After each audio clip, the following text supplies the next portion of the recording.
Hi hello നമസ്കാരം. ഞാൻ വിപിൻ ദേവ്. ഒരു പഴയ ഗാനം ആലപിക്കുകയാണ്. എനിക്ക് ഇഷ്ടമുള്ള ഗാനമാണ്, നിങ്ങൾക്കും ഇഷ്ടമായിരിക്കും എന്ന് വിശ്വസിക്കുന്നു. മംഗലക്കുന്നിലെ മാതേടയോ, മരതക കാട്ടിലെ മയിൽ പേടയോ,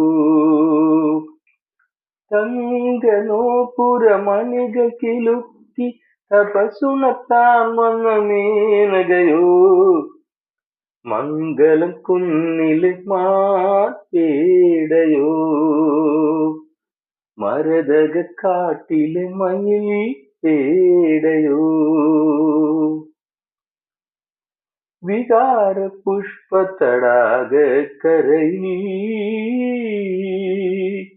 വിജയദശമി ചന്ദ്രികയിൽ, വികാര പുഷ്പ തടാക കരയിൽ, വിജയദശമി ചന്ദ്രികയിൽ, മനസ്സിനുള്ളിലെ സ്വപ്നമൊരുക്കി മന്മഥ തീർത്തൊരു വിഗ്രഹമോ ആരോ, ആരോ ആരാധികയവളാരോ, മംഗലം കുന്നിലെ മാടയോ, മരതക കാട്ടിലെ മയിൽ പേടയോ. Thank you. Thanks for watching. See you. Bye.